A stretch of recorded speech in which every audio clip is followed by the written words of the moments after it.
یہ کیسے لوگ ہیں، یہ کیسے لوگ ہیں، عقلوں کو کیا ہوا ان کے۔ اس لیے یہ مصرع یاد آ گیا کہ ایک خاتون کی ٹک ٹاک ویڈیوز پر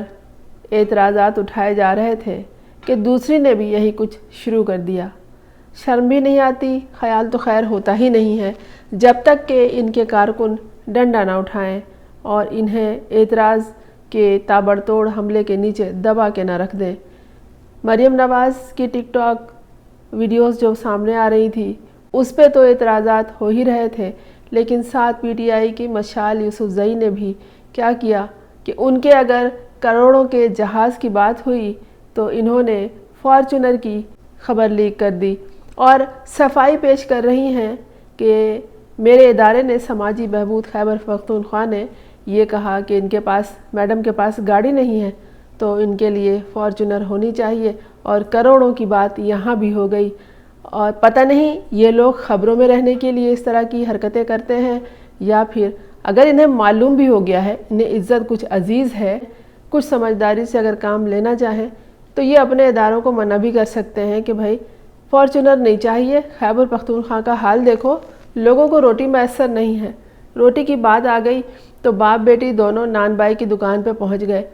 ہونا تو یہ چاہیے کہ پہلے آٹا سستا کرواتے، پھر جو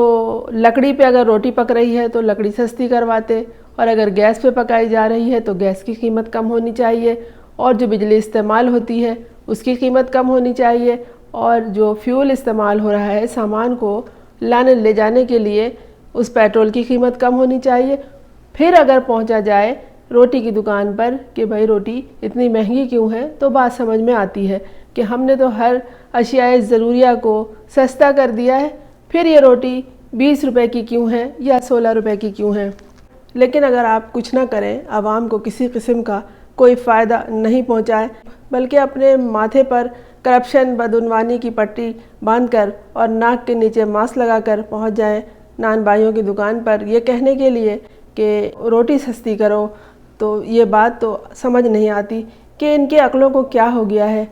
کس عوام کو یہ بے وقوف بنا رہے ہیں جو ہر روز صبح دوپہر شام روٹی خریدنے کے لیے پیسے جمع کر رہا ہے، پیسے گن رہا ہے، جو 3 ٹائم کی روٹی خریدنے کے لیے پیسے جمع کر رہا ہے۔ لیکن عام عورتوں کا حال اس ریاست میں ان 2 سالوں میں جو ہے وہ بیان نہیں کیا جا سکتا۔ بڑے لوگ جو حکمران بنے بیٹھے ہیں وہ تو ہر کسی کی بیوی بچے یہاں تک کہ جانوروں پر بھی تشدد کر رہے ہیں، لیکن یہ جو عام عورت محنت مشقت کرنے کے بعد ٹرین پہ سفر کر رہی ہے اور وہاں اسے ایک سپاہی مار مار کے اتنا مجبور کر دیتا ہے کہ وہ ٹرین سے کود کے جان دے دیتی ہے، اور بعد میں بڑی آسانی سے کہہ دیا جاتا ہے کہ وہ پاگل تھی، جبکہ سارا زمانہ جہاں وہ کام کرتی تھی، جس ٹرین کے ڈبے میں موجود تھی اور جس محلے میں وہ 40 سال سے رہ رہی تھی، وہاں سب نے یہی کہا کہ وہ کسی طرح بھی پاگل نہیں تھی، وہ ایک پڑھی لکھی عورت تھی، کراچی میں ملازمت کرتی تھی، عید کے موقع پہ گھر جا رہی تھی، یہ ایک اہلکار کے تشدد کا نشانہ بنی اور جان سے گئی۔ دوسری تذکرہ ہے نوشین رانا کا، ملتان کی صحافی، پاک پتن کی صحافی خاتون، یہ بھی نہیں کہ کوئی نوجوان لڑکی تھی، سخت پردے دار نقاب لگائے رکھتی تھیں، ان پہ بھی تشدد کر کے اور ان کا چہرہ ایسا بگاڑا گیا کہ پہچان نہ کی جائے، ان کے چہرے پر تیزاب ڈال دیا گیا۔ ان کے بارے میں کہا جا رہا ہے کہ انہیں دھمکیاں موصول ہو رہی تھیں اس لیے کہ وہ اپنے کام کے حوالے سے بدعنوانیوں پر، غلطیوں پر کڑی تنقید کیا کرتی تھیں، اور اس سے بھی اگر نیچے آئیں عام طبقے کی طرف تو وہاں بھی عورتوں کا حال اور بھی بدتر ہے، اس لیے کہ وہ نہایت کمزور عورتیں ہیں۔ معاشرے کے تینوں طبقوں کی عورتوں کا حال دیکھ لیں، جو اپنے مفاد حاصل کر رہی ہے، سب کچھ اسے مل رہا ہے، اور جو کسی کھاتے میں نہیں آتی ہے، کسی حساب کتاب میں نہیں آتی ہے، جو نچلا پسا ہوا طبقہ ہے، اس کی عورت بھی مار کھا رہی ہے، جان سے ہاتھ دھو رہی ہے۔ گزشتہ 2 سالوں میں پاکستان کی ہر طبقے کی عورت کے جو حالات ہیں وہ ناگفتہ ہیں، یعنی انہیں بیان نہیں کیا جا سکتا، چاہے وہ بشریٰ بی بی ہو، یہ الگ بات ہے کہ ان پہ کیا الزام ہے کیا نہیں ہے، چاہے وہ مریم نواز ہو، چاہے وہ مشال یوسفزئی ہو، چاہے وہ عمران خان کی بہن ہو،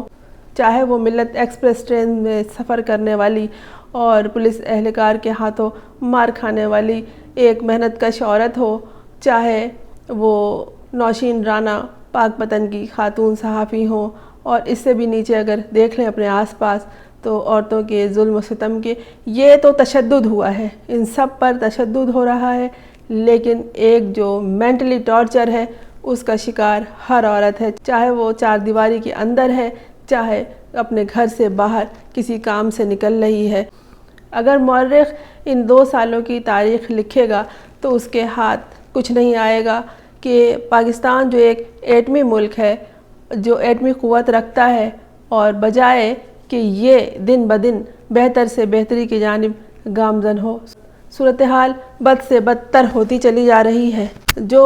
اعلیٰ طبقہ ہے، جو سیاست کے میدان میں خواتین ہیں، ان کے کرپشن کی اور ان کے بدعنوانی کی اور ان کی مکاریوں کی جو کہانیاں سامنے آ رہی ہیں، اگر اس کا جائزہ لیں تو ان میں بھی کچھ گڑبڑ ہے۔ یہ بعد میں صفائی پیش کرنا کہ میں نے فارچونر نہیں مانگی تھی، میرے ادارے نے خود ہی بھیج دیا بنا کے گورنمنٹ کے پاس ایک سمری کہ میڈم کے پاس گاڑی نہیں ہے تو ان کو گاڑی چاہیے۔ میڈم کے پاس گاڑی نہیں ہے، لیکن جس صوبے کی یہ میڈم ہے وہاں لوگوں کے پیٹ میں کھانا نہیں ہے، یہ بھی ان کے سماجی بہبود کے ادارے کو یاد رکھنا چاہیے۔ یہ کرپشن ہے اندرونی طور پر اور یہ کرتے ہیں، لیکن کارکنان ڈنڈا سنبھالے بیٹھے ہوئے ہیں، یہ ہر طرف نظر رکھتے ہیں۔ اپنے پارٹیوں کے غلط کاریوں پر، بدعنوانیوں پر اگر پردہ ڈال لیں گے تو کل کو یہ اپنے کارکنوں کو ہی ہضم کر جائیں گے، وہ جو فارچونر ہوگی اسی کے نیچے کارکنوں کو دبا دیں گے۔ یہ اچھا ہے کہ چیک اینڈ بیلنس کا حساب کتاب چلتا رہے،